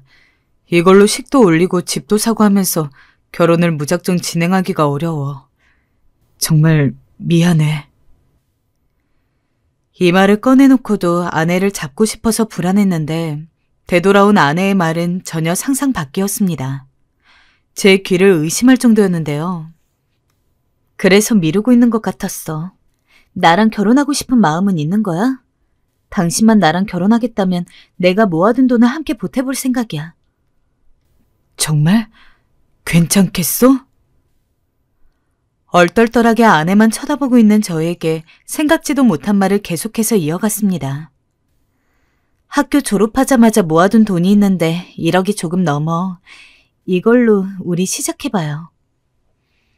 이 짧은 한마디에 저는 눈앞에 별이 와장창 쏟아져 내리는 듯한 느낌이 들었어요. 꿈인지 생시인지 어디서 돈이 떨어졌으면 좋겠다고 생각했는데 그걸 제시하는 게 아내라니. 한편으로 너무 미안하면서도 미안함 때문에 아내를 눈앞에서 놓을 수는 없다는 생각이 들었어요. 그래서 민망하고 걱정스러우면서도 용기를 내어 말을 꺼냈습니다. 같이 살면서 내가 어떻게든 당신에게 갚아볼게. 나 꼭 당신과 결혼하고 싶어. 눈을 완전히 지그시 감고 애걸복걸하듯 말하는 저에게 아내는 말하더군요. 그런 말을 해주길 바랬어. 나는 당신만 있으면 돼. 갚지 않아도 되고 우리 둘이서 열심히 같이 잘 살아봐요. 마치 프로포즈를 제가 해야 하는데 아내에게 받는 듯한 느낌으로 바뀌어서 그렇게 저희의 결혼 이야기가 진행되었어요. 이후로 저희는 서로 모은 돈을 가지고 집들을 알아보면서 열심히 준비를 했고 그렇게 식도 올리고 함께 살게 되었어요. 아내는 여전히 다니던 공장으로 일을 하러 다니게 되었고 저는 이제 한 여자의 남편이 되었고 가장이 되었으니 좀 더 수입을 늘려야겠다는 생각뿐이었어요. 제가 갖고 있는 기술이 변변치 않아 따로 일을 배우러 다니면서 아르바이트도 하고 정식으로 출퇴근이 가능한 일들을 열심히 알아보았어요. 그러다 소개를 받고 조금씩 일을 늘려가던 중 작은 회사에 취직하게 되었어요. 당시에 아주 소박한 바람이 이뤄진 것이었지만 어째 결혼을 하고 나니 모든 게 다 원만하게 풀려간다는 느낌이 들었어요. 아내는 제 취직을 무척 기뻐해 주었고 본인보다 훨씬 적은 월급으로 제가 이런저런 자격증을 따라다니고 공부를 하는 시간 동안에도 아무런 말 없이 견뎌주었어요. 고마워 여보. 항상 부족한 남편인데 늘 말없이 지지해줬어. 당신이 기다려줘서 얼마나 고마운지 몰라. 아내에겐 항상 고마운 마음뿐이었어요. 그래서 그런지 일을 하는 사이 더 탄력이 붙었고 그러면서 조금씩 직급이 올라가게 되었고요. 감사하게도 저를 스카우트해주는 다른 회사가 있어서 그쪽으로 넘어가서 더 눈을 넓히게 되었습니다. 그렇게 급여가 조금씩 늘어가고 아내와 저 모두 약간의 여유를 누리려던 중 매우 축복 같은 소식이었으나 한편으로는 살짝 부담이 되는 일이 일어나게 되었는데요. 당연히 경사이고 너무 좋은 일인데도 불구하고 우리는 마냥 기뻐할 수만은 없었어요. 힘들게 시작한 일에 이제 조금만 더 돈을 모아볼까 했는데 아내가 임신을 하게 된 거였죠. 여보, 괜찮을까? 나 임신했으니 직장 그만둬야 할 텐데. 그럼 우리 생활비는? 뭐가 걱정이야. 설마 우리 세 식구 밥벌이도 내가 못 해올까 봐? 당신은 걱정하지 말고 몸조리만 잘해. 고마워, 여보. 그렇게 말해줘서. 아내에게 자신 있게 말하긴 했지만 한편으론 걱정이 앞섰어요. 아내가 오래도록 다녔던 직장을 그만둬야 했기 때문이에요. 허나 어쩔 수 없는 일이었죠. 그렇게 아내는 집에서 쉬면서 시간을 보냈고 저는 본격적으로 외벌이가 되면서 더 많은 수입을 올리기 위해서 바쁘게 지내야 했어요. 생각해보면 이때 아내한테 참 미안한 것이 쌍둥이를 품은 몸으로 제대로 움직이지도 못하고 힘든데 저는 저대로 돈을 벌어야 하니 출장이며 야근이며 너무 바빴어요. 그렇게 시시때때로 아내에게 전화를 걸어서 외롭지 않게 해주려고 했고 먹고 싶다는 것이 있다면 바로바로 사가곤 했지만 그럴 때에도 아내는 늘 자기는 괜찮다며 저를 안심시켜주려고 애썼죠. 참 제 아내이지만 천사 같은 사람이었습니다. 그렇게 우리 아기가 무사히 태어나게 되었고 저는 정말 천사같이 사랑스러운 남녀 쌍둥이를 만나게 되었습니다. 아이들이 생기자 책임감은 더 강해지더군요. 여보, 내가 우리 지은이 지민이 먹여 살리려면 앞으로 더 열심히 해야겠어. 조금만 두고 봐줘. 알겠어요. 당신 믿고 있으니까 너무 무리만 하지 마요. 아이들 때문이라도 직장에서 어떻게든 올라가기 위해서 바득바득 일을 갈며 공부를 하고 밤에는 대리운전을 했습니다. 아기들 크는 걸 볼 시간이 별로 없어서 그게 너무 아쉽기도 했지만 외벌이 300으로 살아가는 저에게 있어서 그건 사치였어요. 아직 집 대출도 많이 남아있고 아기들 분유값이나 이것저것 되는 것이 버거웠기 때문이에요. 아내도 저의 이런 상태를 알았던지 출산 후 다소 몸이 좋지 않아서 힘들었음에도 불구하고 매일같이 아침을 차려주고 수시로 아기들 동영상과 사진을 보내오면서 저를 응원해 주었어요. 몸은 천근만근 지쳤지만 이렇게 내가 이룬 가정이 계속해서 움직이고 있다는 것이 뿌듯한 마음도 있었어요. 그렇게 계속 이어졌으면 좋았겠지만 팽팽했던 고무줄이 늘어지듯 어디선가 한계점이 조금씩 느껴지는 것을 느끼게 되었습니다. 이때부터 어둠이 드리우기 시작했던 것 같아요. 아무래도 회사를 다니고 밤에는 대리운전을 하는 날이 쉬지 않고 이어지다 보니 점점 몸이 축나는 게 느껴지더군요. 어느 날 갑자기 빈혈이 심해져 잠깐 주저앉았는데 아무래도 너무 일어나기 힘들어서 병원에 가보았더니 건강이 무척 나쁘다며 휴식을 취해야 한다는 통보를 받게 되었죠. 쉬어야 한다고요? 안 됩니다, 선생님. 지금 아이들이 한창 크고 있어서 일을 많이 해야 하는데요. 이대로 몸을 방치하시면 나중에 더 큰 상황이 올 수도 있어요. 지금이라도 몸 관리를 하셔야 해요. 의사 선생님의 통보는 참으로 비수 같았어요. 아기들이 한창 어리고 아내가 같이 일할 상황도 안 되는데 외벌이인 제가 이렇게 주저앉아서 쉬고 있을 수 없는데 결국 이런 상황 때문에 한탄을 하며 소주잔을 매일 기울여대고 있는데 옆에서 절 보던 동료가 솔깃한 얘기를 하더군요. 정민 씨 같은 경우는 이제 다른 일을 찾아야 되지 않을까? 애들 더 크면 돈도 더 많이 들 텐데 말이야. 월급쟁이들은 평생 남의 돈 벌어다 주지만 자기 사업을 하면 처음에는 힘들어도 나중에 경제적으로도 자유가 생기더라고. 시간도 생기니 애들 크는 것도 볼 수 있고 말이야. 물론 노력은 많이 해야 될 거야. 사업이요? 얼핏 보면 뜬구름 잡는 이야기 같으면서도 사실 저에게 있어 가장 현실적이고 필요한 조언이라고 생각되더군요. 배운 것 없이 대강 공장에서 기계적인 일만 하던 제가 아내를 만나고 책임감을 갖고 분발해서 그 회사까지 다니게 된 것은 가히 대단한 성장이기도 했어요. 적어도 제 자신에게 있어서는 어느 정도 그랬어요. 그래서 이왕 상황도 이렇게 되었겠다. 조금은 자신감을 갖고 뭔가를 시작해야겠다는 생각이 들었습니다. 저는 회사를 다니면서 주변에 상담도 구하고 이런 부분을 아내에게 털어놓았어요. 여보, 한창 바쁘게 일해야 될 때인 거 아는데 아무래도 월급쟁이로 사는 건 한계가 있는 것 같아. 우리 쌍둥이들 생각하면 회사를 나와 사업을 할까 하는데 당신 생각은 어때? 사업을 하게 되면 안정된 벌이가 빠질 텐데 괜찮을까? 나 그래서 많이 알아보고 있어. 인터넷 쇼핑몰 쪽을 알아보고 있는데 자신 있어. 나 한 번만 믿어주면 안 될까? 그러다 잠시 후 아내는 아이들을 품에 안더니 조용히 허락해 주더라고요. 당신이 그렇게 하고 싶다면 해야지. 잘해봐. 나도 도울 수 있는 건 도울게.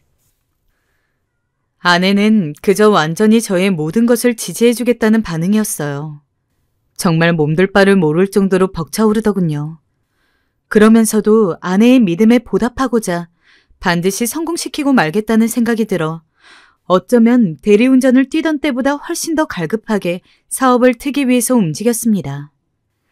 한창 해외여행이 붐이고 옆 동네를 가든 누구나 계획을 하던 때라 이때 활용할 수 있는 사업 아이템을 둘러보게 되었고 그 틈새 시장에 합류해서 저도 어렵게 인터넷 쇼핑몰을 차리게 되었는데요. 홈페이지 관련해서 아는 것이 아무것도 없는 저를 전 직장 동료의 동생이 열심히 가르쳐 주었어요. 그러면서 여기저기 거래처들도 연결하고 정말 바쁘게 움직이면서 얼른 자리를 잡을 때까지만 이렇게 쉬지 않고 뛰어보기로 했습니다. 회사 다니는 것보다 힘드시죠, 형님? 그러긴 그러네. 그래도 보람은 더 있어. 우리 거래처들도 하나둘씩 생겨나가고 있고 이제야 기반이 좀 닦이는 기분이야. 이대로면 금방 자리 잡힐 수 있겠어. 네, 그러게 말이에요. 잘하고 있어요, 형님. 직장 동료의 동생이 절 도와준 덕분에 하나하나 배워나가고 적응해 나가는 것 같아요. 그리고 그렇게 힘써 심혈을 기울였던 것들이 조금씩 빛을 보기 시작하면서 수입이라는 것을 보게 되던 차에 반응이 좋아지는 것 같아서 좀 더 박차를 가해야겠다는 생각이 들었어요. 왜 사람이 그렇잖아요.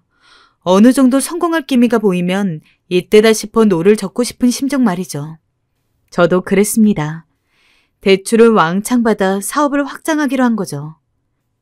하지만 사실 그 정도에서 제가 자체적으로 수입이 생길 때까지 기다렸어야 했는데 지금 생각해보면 너무 성급했던 것 같습니다. 시간을 되돌릴 수만 있다면 돌아가고 싶을 정도로 후회가 되는 부분인데요.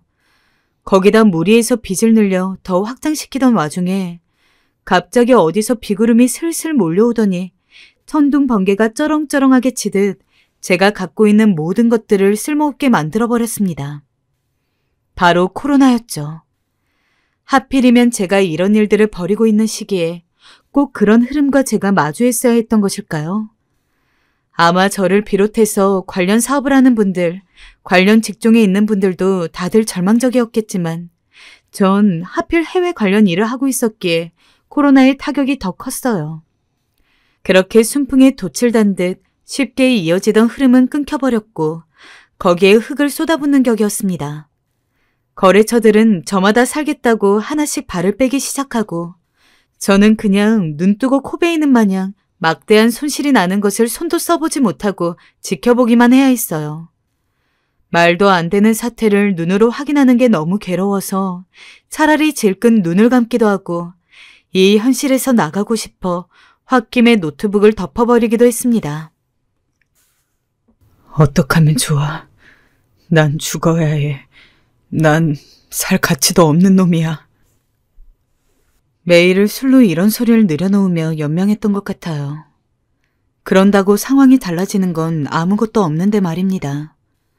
결국 코로나가 무섭게 휘몰고 간 지 채 몇 달도 안 돼요. 저는 순식간에 적지 않은 빚을 가진 사람이 되어버렸습니다. 손에 만져보지도 못하고 차라리 그 돈들을 아내나 아기들에게 마음껏 써보기라도 할 수 있었다면, 그중 100분의 1이라도 우리 가족들이 마음껏 누리는 시간이라도 있었다면 그렇게 억울하지 않았을 겁니다.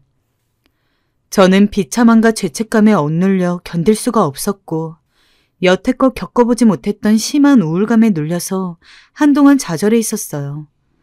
아무것도 하고 싶지 않았고 술만 마시면서 작은 방에서 몸을 구부린 채로 종일 울기만 했어요. 당시의 아이들은 어느 정도 연령대가 되어 어린이집을 보내고 있었으나 초반에 기간을 다니면서 자주 아프기도 했기 때문에 손이 꽤 많이 갔어요. 저도 낮에는 겨우 정신을 붙잡고 소아과를 데려가기도 했고, 코로나 때문에 애기들 기간도 마음대로 보내지 못하다 보니 종일 집에 같이 있기도 했는데요. 모든 상황이 다 원망스럽고 짜증스러워 홀로 나가서 술을 마시고 한강에서 떠돌다가 들어오기도 하고요. 생활비도 제대로 주지 못해 아내는 몇 번이나 장모님에게 손을 벌려야 했어요. 엄마, 나 이번 달 100만 원 정도만 빌려줄 수 있어요? 100만 원? 이 서방이 많이 힘드니? 네. 아휴, 모자른 놈. 내가 그놈 그럴 줄 알았다. 그래, 알았다. 바로 입금해주마. 그 목소리를 듣다 보면 저는 면목이 없어서 처갓댁에 가지도 않고 그렇게 한동안 말없이 지냈어요. 이런 저를 아내는 그런 과정에서 단 한 번도 타박하지 않았다는 게 다시 생각해도 놀라워요. 그러던 어느 날 장모님께서 들이닥치셨어요. 사실 저를 결혼 초기 때부터 마음에 안 들어 하셨으니 이런 일이 생겼을 때 좋은 소리 못 들을 거라곤 예상하고 있었습니다. 자네 지금 술을 먹는 겐가? 장난하나? 아니 애가 이리 어린데 도대체 어쩌려고 그 대출을 받은 거야? 이런 일 생길 거라는 예상 못했나? 죄송합니다, 장모님. 대체 나한테 그럼 언제까지 빌부터 살 생각인가? 어? 지금 생활비도 못 갖다 줘서 가정이 파탄나게 생겼는데. 장모님의 말에 전 그저 죄송하단 말밖에 할 말이 없었어요. 제 가정 책임 못 지는 놈이라느니, 너 같은 놈한테 왜 시집을 보냈는지 모르겠다느니 하는 막말들을 그저 고스란히 받아들이는 수밖에요. 그때 장모님에게 외려 버럭 소리를 질러 막아준 게 바로 아내였어요. 엄마, 그만 못해요? 이 사람도 노력하고 있어요. 제발 그만해요. 이런 식이면 이제 오지 마요. 나도 엄마 얼굴 안 봐요. 제 서방 위한답시고 아유 미련해라 미련해. 아내는 얼굴을 보지 않겠단 말까지 하며 장모님을 막아주었고 제게와 마음 다치지 말라고 오히려 위로해 주었습니다. 그리고 아내는 한 번은 원망할 법도 한데 매일 저에게 장문의 편지를 써주고 술을 마셔도 속은 상하면 안 된다며 매번 도시락을 정성껏 싸서 따뜻한 밥을 먹이려고 애썼죠. 여보, 밥은 따뜻하게 먹어야 되니까 이거 꼭 데워 먹어요. 알았죠? 여보, 콩나물국이니까 이걸로 든든하게 해장해요. 남김없이 다 먹어야 해요. 그런 아내가 있으니 어떻게 사람이 안 변할 수 있겠어요. 아무리 힘들어도 이런 아내가 나한테 있으니 정신을 차리긴 해야겠다는 생각이 계속 오가더군요. 그렇게 두어 달 가까이 방황을 하다가 결국 아내 품에 안겨 울면서 저는 다시 마음을 잡았어요. 내 앞으로 온 빚인데 내가 책임져야 하고 내가 이룬 가정인데 어쩔 수 없지 않겠나요? 나만 믿고 이 세상에 태어난 쌍둥이들, 그리고 제일 중요한 이유인 아내를 생각하면 이대로 음험한 바닷속으로 계속 빨려 들어갈 수는 없었어요. 그래서 다시 저는 될 수 있는 대로 할 수 있는 일들을 다시 찾아보기로 했어요. 일용직 시장은 코로나로 사람들이 몸을 사리는 와중에도 저처럼 실직자들이나 개인 사업이 망한 사람들이 많아서 그런지 새벽부터 사람들로 꽉 차 있었어요. 마치 여기는 코로나가 없는 것 마냥 다들 삶이 절실하고 어떻게든 돈을 벌어야겠다는 생각에 눈이 충혈되어 있었어요. 코로나로 인해 많은 일거리들은 제한이 되어 있고 일하길 바라는 사람들은 넘쳐나니 경쟁률도 상당했고 다들 날카로웠지만 그래도 저는 일을 몇 가지 잡아내서 꾸준히 다녔고 그만두었던 대리운전도 다시 연결해서 가리지 않고 하게 되었어요. 아이고, 허리 아파. 여보, 힘들 텐데 우리 가족 먹여 살리겠다고 애써줘서 늘 고마워요. 그래도 쉬엄쉬엄 쉬어가면서 해도 되니까 마음 편하게 먹어요. 몸이 나만하질 않았으나 열심히 이렇게 뒤에서 지지해주는 아내도 있고 아주 조금씩이라도 빚을 상환하고 생활비를 보탤 수 있게 되었으니 조금은 살 것 같더군요. 그렇게 열심히 일을 하고 있는데 어느 날 제 앞에서 또다시 이해할 수 없는 일이 일어나고 말았어요. 왜 한 가지가 안정이 되려고 하면 다른 것이 고개를 드는 건지, 그리고 하필이면 내가 제일 살면서 경험하고 싶지 않았던, 상상도 못 해봤던 최악의 상황 속으로 들어가게 되는 걸까요? 저의 모든 희망이자 빛인 아내가 어느 날인가부터 조금씩 이상해졌다는 것이 핵심입니다. 앞에서도 언급을 했지만 제 아내는 한 번도 저를 이런 부분으로 신경 쓰게 한 적이 없고 언제나 저를 지지해주던 천사 같은 사람이었는데 묘하게 행방을 알 수 없는 부분들이 자꾸 발생하는 것이었습니다. 그날은 비가 무척 많이 와서 제가 일용직 일을 중간에 그만해야 했고 갑자기 뭔가 메꿀 수도 없어서 그냥 집으로 돌아왔어요. 어린이집을 일주일에 한두 번씩은 보내던 때라서 당연히 그날도 애기들은 어린이집을 갔고 아내는 집에 당연히 있을 터인데 아무리 주변을 둘러봐도 없는 것입니다. 여보, 어디 갔어? 아내에게 전화를 했더니 나 잠깐 친구 만나러 나와 있어요. 하더라고요. 그날은 그냥 그런가 보다 했어요. 그런데 며칠 지나 몸이 안 좋아 다시 오전 중에 집에 들어왔는데 여전히 아내가 그 시간에 집에 없었습니다. 누구라도 만나러 갔겠거니 했는데 좀 자고 일어나니까 아내가 돌아왔더군요. 당신 어디 갔었어? 언제 왔어? 저기 나 진주네 잠깐 다녀왔어요. 당신도 알잖아, 조려원 때 친구. 별 생각 없이 돌아서려던 차, 저 진주라는 친구가 둘째를 임신해서 지방에 있는 친정으로 간다던 게 생각났어요. 아주 간절히 원하다가 생겼다고 들었고 지나가다 얼핏 들었지만 기억은 나더라고요. 진주씨 친정으로 들어간 거 아니었어? 친정? 잠깐 저기 짐 가지러 왔나 봐. 짐? 이사 간다고 한 지 꽤 됐잖아. 무슨 짐이 아직도 있어? 평범한 대화였는데 아내는 왠지 모르게 안절부절 못하고 답을 하면 할수록 자꾸 의문점만 남기는 상황으로 말이 돌더군요. 이해가 좀 안 갔지만 저도 피곤했기 때문에 그냥 좀 더 잤어요. 그런데 이후로 점점 확진자 숫자도 늘고 왔다 갔다 하다 보니 일용직도 불안해지고 대리운전 비율을 늘리기도 힘든 상황이라 저는 오전에 다시 집으로 터덜터덜 돌아오게 될 때가 있었어요. 허나 그때마다 집에 아내가 없는 것이었어요. 어린이집에 못 보내겠다더니 아이들도 없고 아내도 안 보이더군요. 이상해서 전화를 했는데 아내 반응은 더 일반적이지 않았어요. 뭐? 당신 왜 벌써 왔어?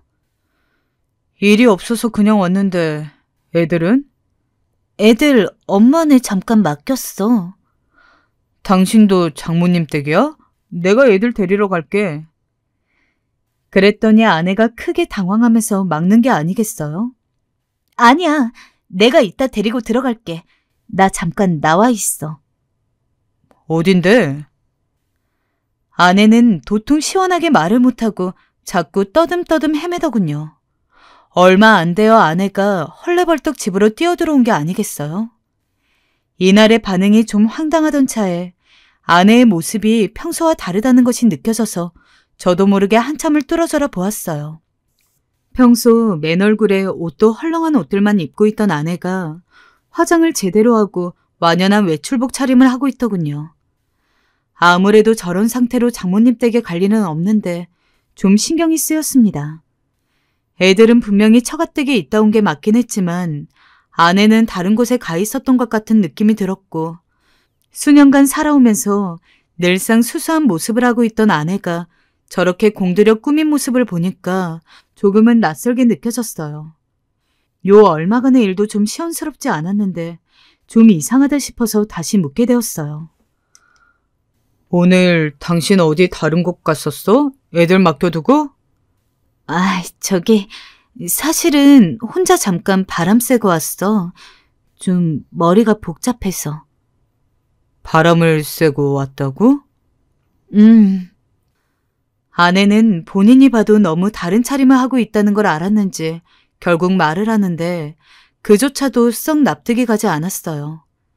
제가 아는 아내는 외로움을 많이 타는 성격이라 늘상 어디를 가도 저나 장모님을 꼭 함께 다니려고 했고 결혼 후에 친구들을 만나는 것도 거의 본 적이 없어요. 솔직히 이런 생각까지 하고 싶지는 않으나 너무 낯선 아내의 모습을 보니 무엇 하나 제대로 뜻을 밝히지 않는 것이 좀 불안하게 느껴지더군요. 그날 밤은 왠지 잠이 오지 않았고 그 다음 날도 혹시 몰라서 현장에 갔다가 서둘러 빨리 들어와 보니 역시나 아내는 없었어요. 그러던 어느 날 아내와 아랫집 남자가 대화하는 목소리를 듣게 되었는데요. 이런 걸 감사해요. 아니에요. 맛있게 먹어주세요. 순간 심장이 덜컹했어요. 아내와 아랫집 식구들이 인사를 주고받는 사이인 건 알고 있었어요. 그런데 갑자기 왜 저런 말까지 오가는 거지? 언제 저런 사이가 된 건지 싶더라고요. 손발이 부들부들 떨려왔어요. 상상하고 싶지 않았지만 자꾸 안 좋은 그림만 상상하게 되더라고요. 그러던 중 저는 한심하게도 그 다음날 아내의 뒤를 밟게 되었어요. 이런 짓을 하는 한심한 모습만은 되고 싶지 않았는데 여러모로 지치고 힘들던 중 아내에 관해서 개운치 않은 의심까지 하게 되니 진짜 살고 싶지 않더군요. 어찌되었건 그날 일을 나간 척하고 아내를 따라가게 되었는데요. 설마 아내가 아랫집으로 가나 싶어 노심초사했는데 그건 다행히 아니었어요. 다만 밖에서 몰래 살펴보니 주변을 둘러보며 나오는 아내 모습 자체가 뭔가 떳떳해 보이지 않아서 가슴이 답답하더군요. 도대체 무슨 일인 걸까? 이대로 따라가서 정말 내가 뭔가를 보는 게 맞은 걸까? 만약 본다면 나는 맨정신으로 살 수 있을까 등을 생각하니 이쯤 그만둘까 싶더군요. 그러나 이미 일은 저질러져 버렸고 뭐에 홀린 듯 저는 따라가고 있었어요. 화장을 완전히 제대로 하고 차려입은 아내는 그대로 주변을 둘러보더니 자전거를 타고 가는데 대체 어딜 가길래 저러고 가는지 숨이 갑갑해졌습니다. 조금씩 뛰어서 쫓아가던 중 이 이상 자전거 속도가 붙으면 못 따라갈 것 같아서 포기하려는데 갑자기 멈추는 게 아니겠어요? 혹시 내가 따라온 걸 눈치챈 줄 알고 얼마나 식은땀이 흐르던지. 가뜩이나 마스크를 써서 속이 답답한데 억지로 숨을 들이삼키고 뒤에 숨었어요. 그런데 아내가 멈춘 것은 어느 식당 앞이었어요. 저도 오가면서 봤던 식당인데 그리로 들어가더니 하얀 포장봉지를 들고 나오더군요. 그러더니 주인분이 따라 나와서 아내에게 뭔가를 말하고 아내는 다시 자전거를 타고 가는 게 아니겠어요? 이 상황이 다소 벙벙하게 느껴져서 차마 따라가지는 못하고 멍하니 있는데 좀 지나서 아내가 다시 돌아왔어요. 그러더니 또 가게에 들어가서 하얀 봉지를 들고 나오더니 같은 행동을 반복하더군요. 1시간이 안 되는 틈 사이 건너편에서 그걸 지켜보고 있던 저는 그제서야 이 모든 상황을 알게 되었습니다. 제가 생각하고 두려워했던 것과는 달리 아내는 이 가게에서 오전 시간 내내 배달 아르바이트를 하고 있던 것이었어요. 그 사실을 인식하고 머릿속에서 퍼즐이 끼워지자마자 바닥에 저는 주저앉게 되었습니다. 그리고 다시 돌아와서 자전거를 세우는 아내를 보고 소리를 쳤어요. 여보. 다시 식당으로 들어가려던 아내는 저를 보고 너무 놀래서 잠깐 굳더니 이내 빠르게 뛰어오더군요. 막상 아내 얼굴을 보니 아무 말도 나오지 않아서 그 자리에서 소리 죽여 울게 되었습니다. 나중에는 제어가 되지 않아 크게 울음소리가 터져나오니 지나가는 사람들도 쳐다보며 웅성거리고 아내도 너무나 당황했는지 저를 구석으로 데려가더군요. 당신 왜 말 안 했어? 그게, 여보, 말하면 당신 속상할까봐. 봐봐, 지금도 이러잖아. 도대체 아내는 왜 저 같은 남자를 만나서 이렇게 고생을 하는 건지. 조금이라도 화장을 하면 다른 남자들이 훔쳐볼까 불안할 정도로 예쁜 얼굴에 마음도 착한 이런 여자가 나 때문에 애 둘을 낳고 홀로 배달 아르바이트까지 하면서 비밀로 하고 있었다니요. 아내를 이렇게까지 고생을 시키고 있는 내 자신이 한심하기 그지없어 견딜 수가 없었습니다. 아내는 또 그런 제 모습을 눈치챘는지 끌어안고 한참을 달래는 게 아니겠어요. 나 일 시작한 지 이제 3개월 됐어요. 당신 끝까지 모르게 할 생각이었는데 결국 틀렸네요. 근데 오랜만에 일하니까 재미도 있고 좋아. 또 최근에 화장을 하고 제대로 차려입은 건 아무래도 너무 허술하게 하고 다니면서 일을 하기는 눈치가 보여서 나름 신경을 쓴 거예요. 애 낳고 나도 경력 단절이 되다 보니 오랜만에 직업이 생긴 거라 제대로 일하고 싶더라고요.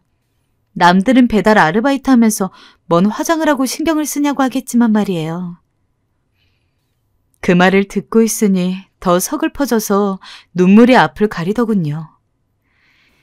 여보, 우리 같이 책임져요. 당신만 돈 버는 사람이 아니잖아요. 나도 돈 벌 수 있는 사람이에요. 그리고 하면서 나름의 성취감도 느끼고 있으니까 그저 응원만 해줘요. 알겠죠? 전 아무 말도 하지 못하고 눈물을 떨구었어요. 그날 저녁은 아내를 위해 아내가 좋아하는 횟감들을 샀고 한잔하면서 오랜만에 많은 이야기들을 했습니다. 이렇게 예쁘고 고왔던 당신이 나 만나서 고생만 하며 살아온 것 같아. 미안해서 어쩌면 좋을지 모르겠어. 하지만 똑같은 말을 하며 연신 우는 저에게 아내 역시 똑같은 말만 할 뿐이었습니다. 나는 당신만 있으면 된다고요. 그러던 어느 날 장모님이 들이닥치게 되면서 저는 다시 죄인이 되고야 말았어요. 이서방, 일로 와보게. 자네, 내가 말 안 하려고 했는데 말이야. 아니 도대체 생각이 있나 없나? 우리 애를 배달 아르바이트를 하게? 장모님 오셨어요? 장모님은 집에 들어오자마자 삿대질부터 하시며 절 엄하게 꾸지람하셨어요. 나는 말이야, 우리 귀한 딸 자네한테 보낼 땐 정말 손에 물 한 방울 안 묻히고 살 줄 알았네. 자네가 그러겠다고 해서 믿었고 말이야. 근데 뭐 배달 아르바이트? 자네 내 딸이 그거 하다가 큰일이라도 나면 어쩌려고 그러나, 응? 죄송합니다, 장모님. 제가 생각이 짧았어요. 어쩌려고 그러냐고 말을 해봐, 이 사람아. 엄마, 그만 못해요? 왜 이 사람한테 그래요? 나도 우리 애들 키워야 하니까 할 수 있는 일 하는 것뿐이에요. 네가 부모 속을 이러니 모른다는 거야. 가게 들락거리면서 배달 일 하는 거 좋아할 부모가 어딨니? 그거 안 맞고 냅두는 이 서방은 뭐고? 난 둘 사이 이대로 못 본다. 너 당장 짐 싸서 친정으로 와. 엄마. 아내가 급기야 소리를 질렀지만 장모님은 꿈쩍도 하지 않으셨어요. 그저 얼른 짐 싸가지고 친정으로 오라고, 그러지 않으면 이서방 멱살부터 잡을 줄 알라고 단단히 으름장을 놓으셨어요. 장모님이 그렇게 나오자 아내는 어쩔 수 없이 미안한 얼굴로 짐을 싸기 시작했죠. 여보, 미안해. 우리 엄마 때문에 괜히. 아니야. 장모님 말씀 다 맞아. 당신 배달 일하는 거 내가 그만두게 했어야 했는데 다 내 잘못이야. 장모님 일단 화 풀릴 때까지 친정에 가 있어. 거기서 애들이랑 좀 쉬고 있어. 저는 아무렇지 않은 척 눈물을 꾸역꾸역 참으며 아내를 보냈었어요. 장모님은 마지막까지도 자기 집에 발도 들이지 말란 말과 함께 집 밖을 나서셨고요. 장모님과 아내가 떠나고 사람 기척 소리마저 들리지 않는 곳이 되자 그제야 전 엉엉 울음을 토했습니다. 그토록 제 자신이 무능하게 느껴질 수가 없더라고요. 그동안은 그래도 아내가 절 믿어주니 그 말들에 힘을 내 어떻게든 하루하루를 버티고 살 수 있었는데 이젠 뭐에 기대어 살아야 할지 알 수도 없었고 이렇게 되어버린 제 처지도 참 비참하게 느껴졌어요. 그때 처음으로 저도 제 아버지에게 전화를 걸었던 것 같아요. 아버지, 접니다. 그래, 요즘 경기가 안 좋다는데 괜찮으냐?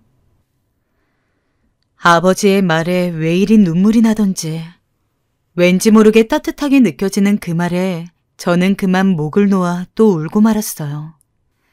아버진 당황스러워하시는 것 같더니 그저 조용히 침묵을 지켜주셨어요. 그리고 다음 날 저희 집으로 오셔서 대충 상황 설명을 들으셨습니다. 그래, 사돈이 그래서 화가 많이 났구나. 정민아, 지금 필요한 돈이 얼마나 되니? 네? 아니에요. 아버지 안 보태주셔도 돼요. 저 그러려고 아버지 오게 한 거 아닙니다. 농사 짓는 부모님 사정 뻔히 아는데 저까지 보태서 아버지를 힘들게 하고 싶지 않았어요. 그래서 됐다고 손사래를 쳤지만 아버진 이미 상황을 어떻게 예상하신 건지 통장과 도장까지 가지고 오셨더라고요. 이미 제 앞으로 만들어 놓은 거라고 하시면서요. 정민아, 넌 누가 뭐래도 우리 집 기둥이다. 알지? 기죽지 말고 이 돈으로 급한 불 끄고 뭐라도 해보렴. 아버지가 항상 뒤에 있다. 아버진 마치 아내처럼 저를 조용히 다독여 주시며 잘할 수 있다고 통장 하나를 건네시더니 그대로 집으로 돌아가셨어요. 통장의 액수는 생각보다 꽤 되었고 저는 그 통장을 한참 동안 바라보며 앞으로 무슨 일이 있어도 성공하겠다는 다짐을 했습니다. 그래서 다시 한번 쇼핑몰 사업을 하기 시작했어요.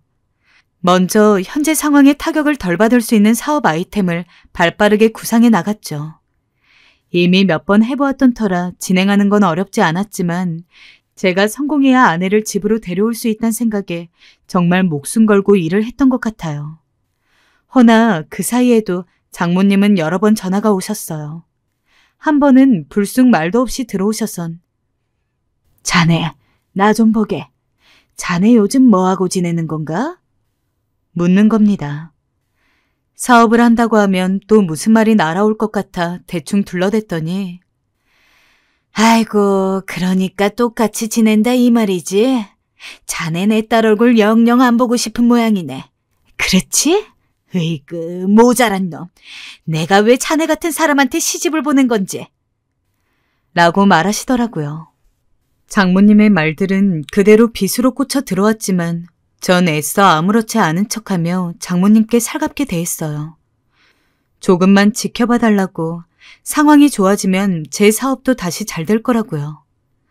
어쨌든 절 힘들게 하신 분이었지만 아내 걱정되어 이런 모진 말도 하시는 거니 그저 한기로 흘리며 어떻게든 꿋꿋이 제 사업만 잘 이어가려 애썼어요.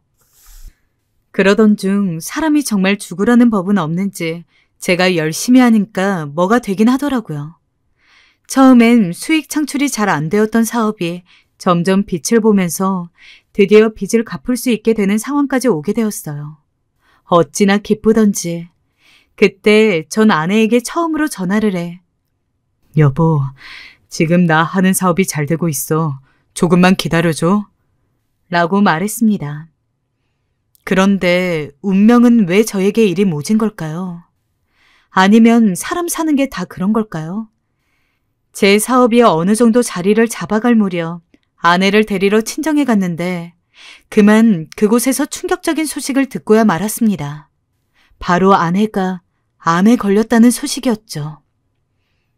미안해요, 여보. 숨기려 한 건 아닌데 당신이 열심히 하는 일 괜히 방해하고 싶지 않아서요. 그냥 당신은 이대로 묵묵히 해나가면 돼요. 내 걱정은 말고요.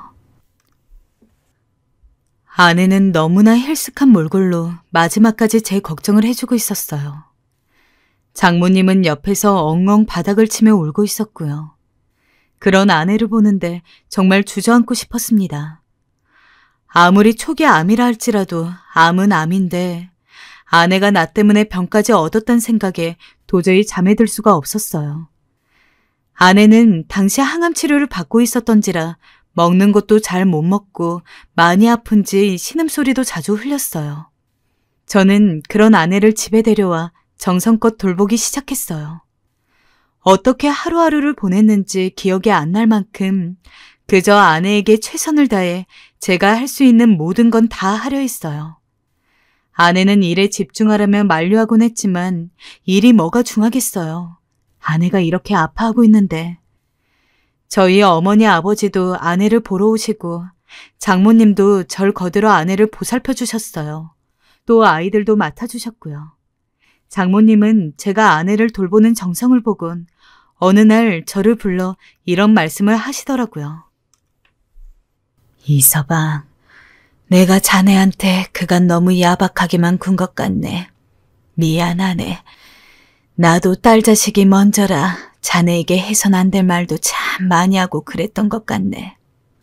늦었지만 날 용서해주면 고맙겠네. 정말 미안하네. 장모님의 진심 어린 말을 듣는데 왜 눈물이 나는지 전 이해하고 있다며 장모님의 손을 잡아드렸어요. 그리고 언젠가부터 다행히 아내는 서서히 기력을 되찾기 시작했어요. 아내는 이제 밥도 잘 먹고 있고 항암 치료도 끝나 건강을 회복하고 있죠. 언젠가는 꼭 이 힘든 터널을 지나 아내에게 멋진 남편이자 쌍둥이들의 멋진 아빠로 자리 잡고 싶은 마음뿐이어요.